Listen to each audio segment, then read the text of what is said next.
মানুষরা যখন জান্নাতে প্রবেশ করবে প্রতিটা মানুষ 60 হাত লম্বা হয়ে প্রবেশ করবে। এই দুনিয়াতে দাড়ি রাখার জন্য বিশ্বনবী আদেশ করেছেন, কিন্তু জান্নাতে যারা যাবে এদের দাড়িও থাকবে না, মোছও থাকবে না, গায়ের মধ্যে পশমও থাকবে না। সুবহানাল্লাহ, বাড়ি দিয়ে গিয়া চিৎকার করে পড়েন আল্লাহু আকবার। তার মানে মানুষ হলো আশরাফুল মাখলুকাত, গোটা বিশ্বের মধ্যে সেরা।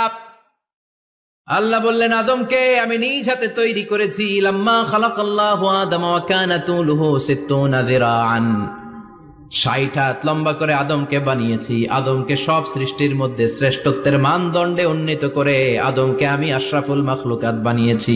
সুবহানাল্লাহ। আমরা আশরাফুল মাখলুকাত, ভালো লাগে না শুনতে? আমরা হচ্ছি খলিফাতুল্লাহি ফিল আরদ, ইন্নী জাইলুন ফিল আরদি।